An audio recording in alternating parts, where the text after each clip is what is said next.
So I've already started recording, so maybe this is the beginning of the video. I don't know. This is Felix Herbst, and we're catching up because we haven't seen each other in 10 years. Oh Um, man. and I was thinking about it. So we went through the same youth orchestra program in Santa Yes. Rosa growing up.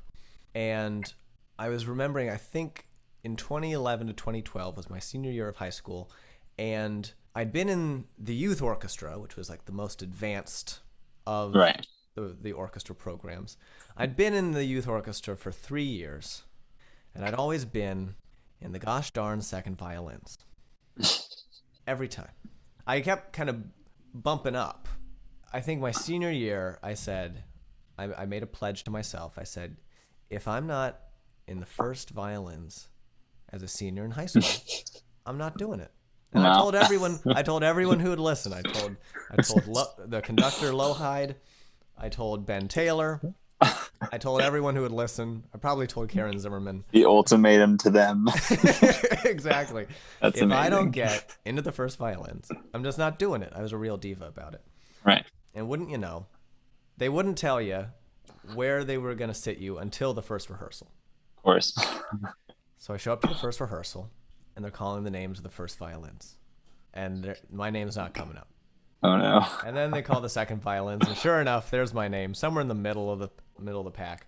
Moment of truth. And so I played that rehearsal, and then I didn't come back. Wow. I was true to my word.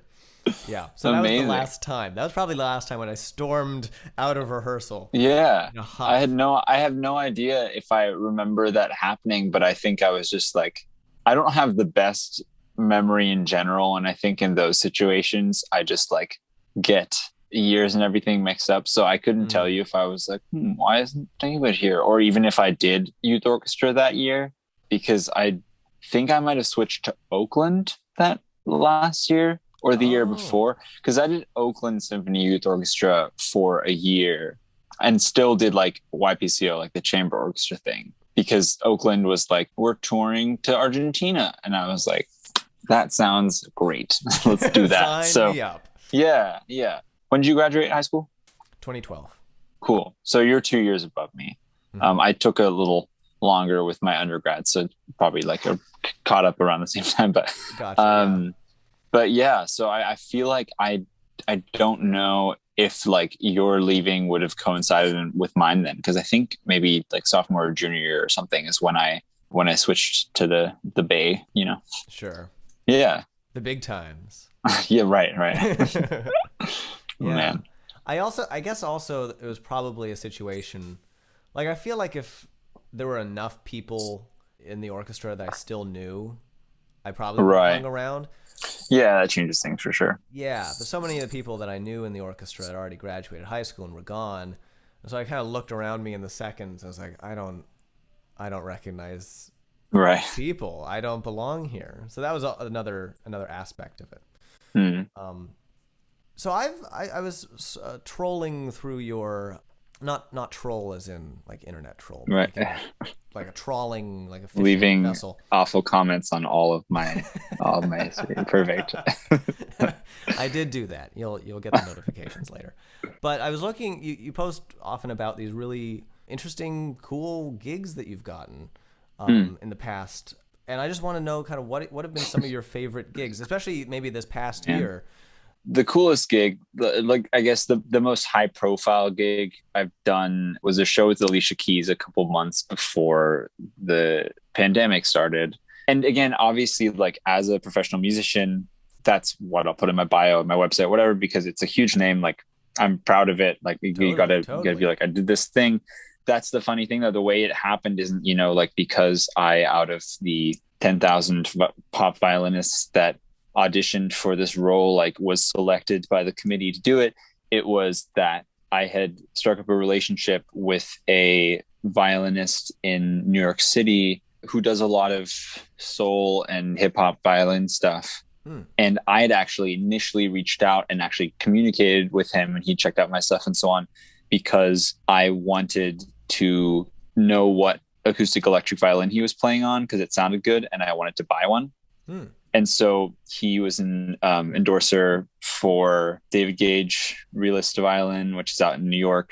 So I like bought it using his discount thing, and via that sort of transactional relationship, I would like see what he's up to. He like followed me on social media, saw some of my playing. He was like impressed, I guess. And then it was the Sunday before my last finals of undergrad ever. And he texted me and he's like, "Hey, are you free this Saturday NYC show with Alicia Keys?" And I was like, "I will make myself free." So I like pushed my like immunology. Oh my gosh, I pushed my immunology final like early, which was this is the hardest class I've ever taken. So but I was gonna make everything work. Obviously, sure. I was like, I'm like, I'm not free, but I'll be free. And like flew out there, did all that, like super fun, super cool, intimidating, etc.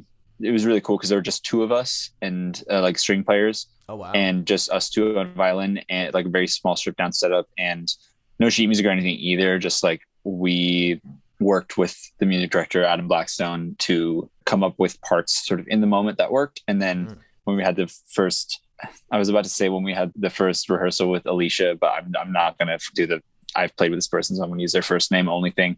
When we've had the first rehearsal with Alicia Keys, she came in and like for a lot of it, she was like, "That's really cool." And then, she didn't say that, but she was like, "Nice." And then for some of it, she was like, "I don't like that one." And so Adam would be like, "Don't play there," or like, "We're going to try this other thing." So, but it was not as common as some of the shows and tours where you'll have, your sheet music laid out in front of you, or you'll be like a little minnow in like a 30-piece string section playing whole notes for like some person.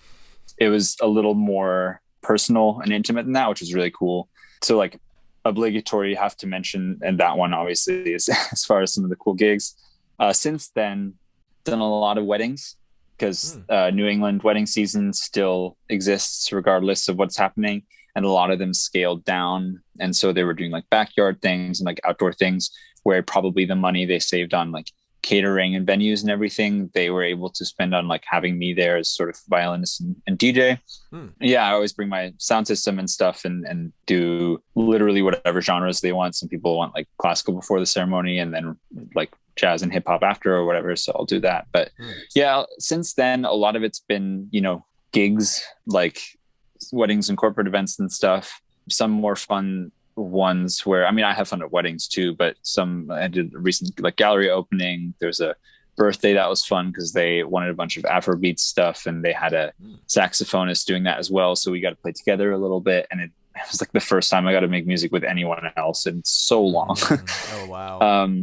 And then again, the remote work. So writing string parts mainly and tracking them here in this little studio for bands and artists in Nashville, in Arizona, here in Berkeley, and also just about like in the last couple of weeks finally getting on my own stuff as far as composing and writing and stuff. I haven't been able to carve out much time for that recently, but hopefully in the next few months that'll be happening more. That's exciting. So the top dogs of the music world and then sort of that strings world, mainly out in like London, New York, and LA, are still having and doing work. They're all doing, they're doing the award shows, they're doing the late night shows, they're doing album recordings, everything. But I feel like the pandemic has kind of frozen the ladder in place a little bit, where everyone who was already kind of at the top of the game still has work and is doing the cool things. And kind of for everyone else, it's like very non-existent. And once you graduate college and you start actually gigging and meeting people and so on, it takes, years to get to a point where you're maybe like a go-to person in a specific area for something. Sure. But definitely a lot of that organic stuff, like you meet someone at a show or they need more people at a recording session. So they call you and then you meet the people that are there and they're like, you're playing that. All that stuff hasn't really been happening. So I've sort of just been existing in my lane and working on my stuff, but it's not been terrible. Yeah. I feel like I had just moved to Brooklyn in 2019 and got like a good 6 months in. And then was like starting, especially with my songwriting, I kind of thought, well, while I'm here, I might as well try to do some performing stuff. Yeah. And the ball was like just starting to roll, just starting to go down a little hill, like right around February, early March. and then everything stopped. So I Yeah. was like, I was about to merge into a lane, but I'm just parked on the on ramp. I'm just Yeah, right. yeah. And it's weird too, because like you can't replace all those sort of like serendipitous connections with Mm-mm. anything social media wise. Like I've connected with and met digitally a bunch of really cool, awesome people that are doing cool, awesome things on social media Mm-hmm. via various, you know, like remote projects where people put together like global orchestra or whatever.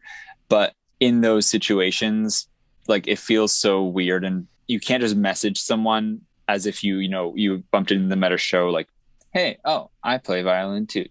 Like every message, every interaction like that, if you're reaching out to them and, you know, taking up their time and everything, you kind of need to be like, hey, I love what you do.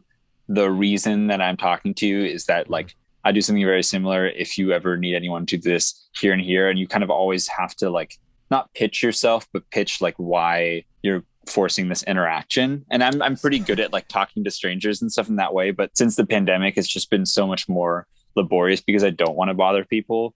At the Mm-hmm. same time, I like want to still get more connected. And what it sometimes turns into is like you meet some super nice people and we talk to them occasionally, and then people who haven't met you in person like reasonably like won't just call you on a gig or trust you if they haven't heard you play or even interacted with you in person, because so much of it is like, is this person nice to work with, and you just Totally. can't get a sense of that via social media. You really So a cannot. lot of it, what it is like they're super nice and I follow them and I love what they do, and in my social media feed I'll see all the cool people getting their Grammy involvements and doing their music videos and so on, and sort of just still gazing from afar being like, one day soon, like knock knock, like I'll get in that world a little bit more. But yeah. Yeah. Yeah. I think when it comes to in-person professional chit chat, the bar is a lot lower for what constitutes like an okay conversation. Mm, That makes sense. Whereas yeah. like you can just like walk up to someone after a gig and be like, "Hey man, cool, nice job. Oh yeah, Right, thanks. right. Yeah.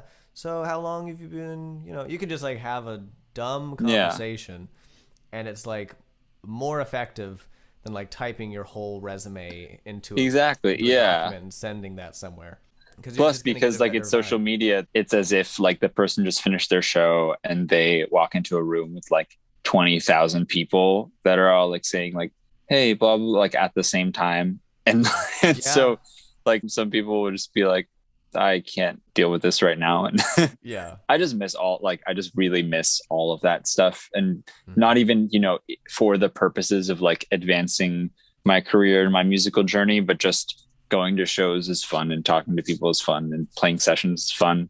Yeah, I really want to be in like real studios again too. Like I've made this work and I think it sounds good, and I can, you know, engineer my own little sessions when I send people stuff, but it's that whole experience is so much nicer the way it used to be, and hopefully will be soon again. Yeah, hopefully. Yeah. Like I can't sit through an hour concert at all, like from home. And I totally get that. And Yeah. so anything I can, I mean, it's easier short format, you know, if I'm recording like a little thing for Instagram or TikTok, then Oh. oh, yeah, I gave in. But it's easier to keep it engaging. But all I like, you know, making it look nice and doing a little video editing and so on. So having a Totally. space where I can control like lighting and stuff to a certain degree is good. Yeah. I also recently gave in on the whole TikTok thing. Well, I got one on the 15th when I released my first single because I was like, that's a place that Yeah, people promote stuff, I think. And then I posted a video like 3 days ago, 4 days ago, and it got like 600 views. And for yeah. me, that's like huge. I'm like, It's oh, oh, TikTok is weird. now I'm kind of It hooked. it's like bulky numbers, and then it doesn't mean anything because you don't actually get people who like care about you or follow you. I had Exactly. the one I had that sort of like went big. Mm. I've had like maybe two or whatever out of the like six or so videos I've done, I think, have been the ones where I really capitalize on humor more than my actual musicianship. Mm. Like I've like made a cool multi-track cover or whatever, and it like I don't know how their algorithm works, but it's like fine or whatever. But then I did this dumb thing where I like taped two of my old bows together to do this like in one breath challenge, but like on violin with one down bow, but it like wasn't really, and it sounds god awful. And it was like, and now I have like 170,000 views on like that thing, and some of those have trickled into followers, and I've even got some people telling me that what I did was not real, was like faked, which is how you know that you've made it, you know. Yeah. So I'll post the actual music things when I feel like it, but yeah, I mean, I just got to put stuff out there and not care, because that's sort of what it's for, and it's good. Like actually publishing is so helpful and useful, because you got to practice doing that too. true. Totally. Yeah. Totally. I think also with like musicianship things, with Mm. the average person, there's only like so far their musical appreciation will go. Right. And no matter kind of where you are above that level, it That's at true. a certain point it stops mattering to them, right? Yeah. Yeah. Where you can like put a lot of effort into like a performance and just get it the best and do a bunch of takes, but chances are the first take would have been fine, you know. Yeah. That was my whole big sort of self-discovery thing a couple of years back, which I call hashtag toxic perfectionism, which is my realization that whenever I've actually put something out there, and even for me, like that means, you know, doing however many takes and then putting something on Instagram that I can like live with, as opposed to, you know, like God forbid putting another single on Spotify or like anything more concrete than that. Which like it's going to happen, but there's so much more benefit from having stuff out there, both in the business sense, but also just like practicing doing that, than there is in trying to get it perfect. And it's more important to actually show your music to the world regularly than that every single thing of you out there is going to be 100% flawless, because it's never going to be. Yeah. And way back when I did some sort of like loop cover of some hip hop song, and I was like going back and forth whether I was even going to post it, because I was like, this hurts a lot too, and then I did, and then out of that I got to do like a cool collaboration with like my friend's hip hop dance crew. Someone saw it and was like, hey, like we should do like this sort of thing like together. And those things always can happen, but they won't happen unless you put yourself out there. And there's hundreds of thousands of musicians, I won't say violins specifically, but musicians like at probably like my level of playing and expertise and so on. But the reason that you'll see some terrible players out there that have a huge following or whatever is because they're like consistent and they put out stuff, and like their fans liked it, and their fans get to have more from them every single week. And yeah, and like they've found their like little niche, and that's what they do. And I used to be sort of more elitist and like look down on that, and now I'm like, oh, that's like that's a different skill set, and that's a like impressive skill set to have, and it's really hard for me, but trying to work on it. Yeah. As someone who plays violin in a multitude of styles, I was wondering kind of what's the different approach between kind of more classical violin playing, maybe fiddling, hip hop violin playing. I've thought a lot about this recently, because there's the whole pop and hip hop and whatever violin thing has definitely gained in prominence like hugely over the last like decade, which I think is a really good thing. Part of what drives me is hearing people that like will do covers of pop and rock and whatever, but like it all still sounds like classical violin. And there's cool ways to do that. Like if you want to, I do this for weddings all the time. Like if you want to make a like classical interpretation of a song, like that's awesome, do it. But my whole thing on covers generally is I always think you should, one, kind of be true to the original, but also at the same time, like kind of bring something to it. If you're just replacing John Legend's great vocal with violin that isn't quite as great, like what are you contributing, kind of? We would rather listen to John Legend, I think. Well, yeah. And so for me, when I do pop covers, especially because you don't have the lyrics, when I'm like performing them, variety is super important, because so many great pop songs and melodies have like the melody super simple and repetitive, and you know, have different lyrics. So you know, you got to switch with your octaves, you got to mess around with embellishments, like double stops, like keep it interesting to people. Part of that's for myself too. I'm sure that I care much more about keeping it interesting than like the people who kind of have it as background music at their event or something. Sure. Yeah, it's really interesting to me how I end up playing differently also when I'm amplified versus not. I do a lot of work like to like custom backing tracks and playing at places, and just ways that you play an electric or an acoustic electric violin or even a normal violin with a pickup, you end up playing differently than with an acoustic violin. Some things are easier, some are harder. You don't have to achieve that sort of like volume threshold like you do with the normal acoustic violins. So you can almost be more subtle with some things, but less so with others. So the way I approach classical is very much like I'm trained classically. It's way more like physically and mentally intensive because all the music and everything is prescribed, both like sheet music wise and how it sounds. And you bring your individuality and everything through phrasing and that interpretation. Whereas with pop songs, it doesn't matter if you stray a little bit from the melody. If you can like make something interesting happen, you can take a solo, which is always fun. I still like trying to emulate different people's voices. So again, if I'm playing a John Legend track, but then I play Frank Ocean or like Elton John or whoever, those people do a lot of things differently with both their timbre, their voice, and the runs and embellishments they do.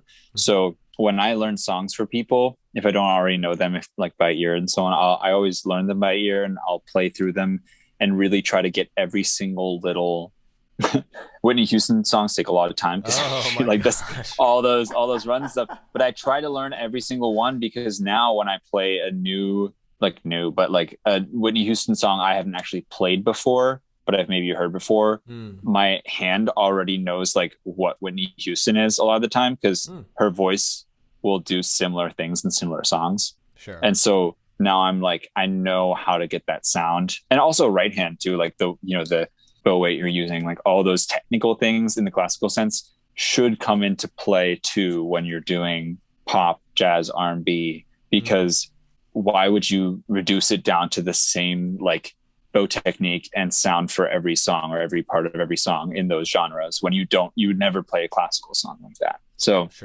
it's easier for me to play other things than classical because classical, I think, like really advanced jazz playing, which is why I've been studying that, and really advanced classical. If you can do those two things, I feel like you can do everything technically. But even though it's easier, I think I'm an advocate for trying to make it more difficult and do like the pop playing at a higher level. So it's not just pop. Because I think both people in the classical realm who kind of look down on pop and people outside of the string world who are like, oh no, a pop string player, which like I sometimes think too, because a lot of people like either don't know how or don't put the effort into it to like make it as a high quality thing as like a classical piece could be. Sure. I used to be super judgy too with things like EDM, where I'd be like, I could have like made this drop. It's literally like it's 3 notes. But then I learned production and things like that, and I'm like, oh, that has nothing to do with it. It's like the texture and it's like the beat and the like synth design and all these things that are like very niche to that thing. Whereas an outsider, I'm like, this is lame, but if you try to recreate it, no one's gonna like dance to it because that person has spent years of their life figuring out like how to get the textures of their drop and the synth they're using and like the bass and everything like to work. And I feel the same way about like violin and applying it to different genres. When you arrange strings and you're like playing a chord pad, yeah, you need to be in tune and all of those things, but it's not about like complexity. It's about like even just like a volume swell or something, and that can be like super effective. It's funny because like when we play classical music and it's the sheet music, like that is the reduced version, and because it's so complex and difficult sometimes, and there's so many notes, and like for violin repertoire and everything, it's just super difficult. Yeah. Oftentimes you're just trying to get the notes and the tuning and the rhythm, and the phrasing and everything like comes a little bit later. Hopefully. But in a weird way, all those things, like sometimes when people try to do pop music or when they think of EDM or when they think of hip hop, like all those things about rhythmic phrasing and so on, they just don't think exist in those worlds sometimes. And they think like, oh, these chords are all the same, so it's got to be a lesser form of music or something. Totally. Whereas it's like just more heavily weighted to the nuances than even something like classical music can be. I think I was definitely of that mindset, kind of a classically trained snobby kind of perspective on who can blame us. Yeah, but it was really eye-opening. I mean, I think that'll still always kind of inform my aesthetic judgments just subconsciously. Yeah. But especially as I was talking and collaborating with my friend Jason, who mixed and mastered Pictures at an Inhibition coming out on April 30th, I found that, he's really tuned in to kind of the electronic engineers side of music. And I was kind of listening to current popular music and thinking, well, the chord variety isn't very interesting. The progressions aren't really original. There's no metrical cleverness going on here. I'm not a big fan. There's a voice leading is like, yeah. I was getting into all these things that when it comes to like my favorite artists, I tend to really like music from the 60s and 70s, where kind of the exploration musically in popular music was kind of leaning more heavily toward those elements, True. You get, Led Zeppelin, you get a lot of atypical metrical patterns. It's like, oh, this is so cool. Whereas for him, he's like Billie Eilish. Like, have you checked out Billie Eilish and like all the vocal tracking and all the things and the engineering and the mixing and the mastering and all that stuff? And where I just kind of hear the same chord over and over again, or nothing much happening in the parameters that I listen to, for him, there's a lot of stuff that he's aware of musically. Right. I'm not. And so he has an appreciation for music that I might sort of just dismiss. I mean, it's like if you, with the Billie Eilish thing, like if I think of, I don't know enough of her songs, but the one I did like a cover of it's called Therefore I Am. There we go. So that has like cool, like bass synths and growly stuff or whatever. And if Led Zeppelin, like, let's say you were seeing them live somewhere, and I don't know if this analogy is going to work, but we'll see. We'll find out. I'm buckled in. You're going to see Led Zeppelin live somewhere, and all their songs are pretty basic with the chords, which, like, to be real, a lot of Led Zeppelins are very standard. But before every song, they like built the guitar that they were using, or the amp setting that they were using for that song, to make it like give it a completely different sound instead of just like changing a knob on an amp.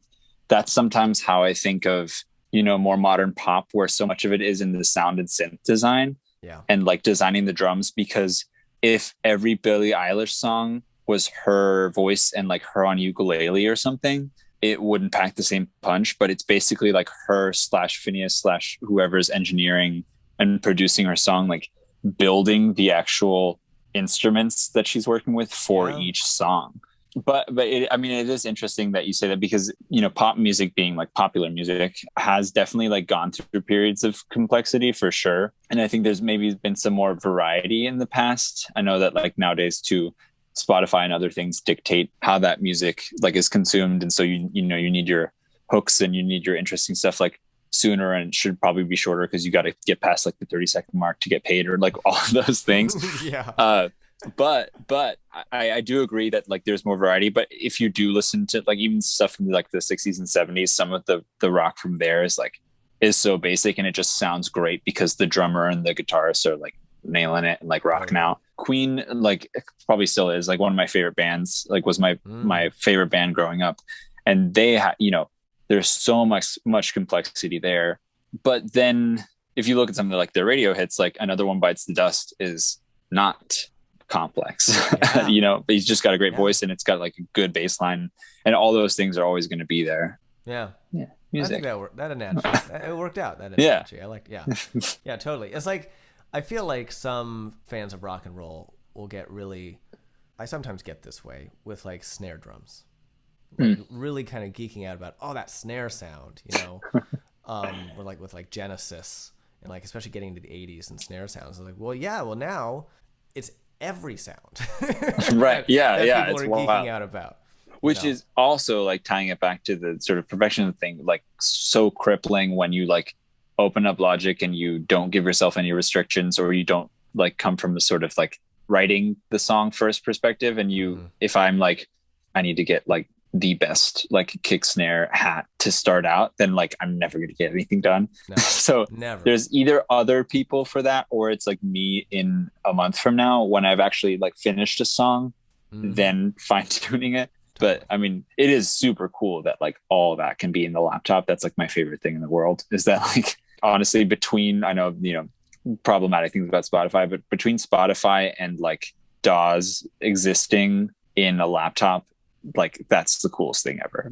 Yes, really. There's so much, like I can spend like 30 years down here and like not even get close to exploring all of it, which is Totally. terrifying but cool. Yeah. And also just the fact that like this past year we're technologically in a Right. place where we're able to continue making music. Yeah. Yeah. Oh man, it would have been rough if that weren't the case. Oh my goodness, I would have jumped out that window right there. Yeah. And I'm on the 3rd floor, so that's saying something right there. Well, if you would like to hear some more of Felix's playing, there will be some links below. I'm going to do that, Right. do that thing. But you can also listen I'm to... also on the, I want to tell you about a project that Ooh. I don't know if you've heard of. Please. It's called Features and Innovation, and it's coming out April 30th. That's right. You got it. You got it.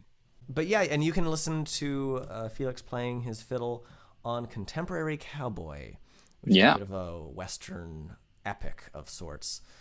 Thank you. Thank you so much. Yeah, thank you. Thanks for having me on. That was really fun. Yeah. It was nice catching up. We'll have to do this again in another 10 years. Definitely, yeah. It'll be, oh my gosh. Wait, how old are you in 10 years? 37. Yeah. I'll be 37. I guess 34 for me. Wow, okay. Cool. Yeah. Okay, maybe a little sooner. I think 37 we'll sounds see. Depressing. Yeah. I don't know. So I'm actually not counting both probably my upcoming and my last birthday because they're both happening in the actual pandemic. Oh, boo. So once we're done with the pandemic, I'll still be 23. Wow. Kind of cool. Nice. You're such a baby.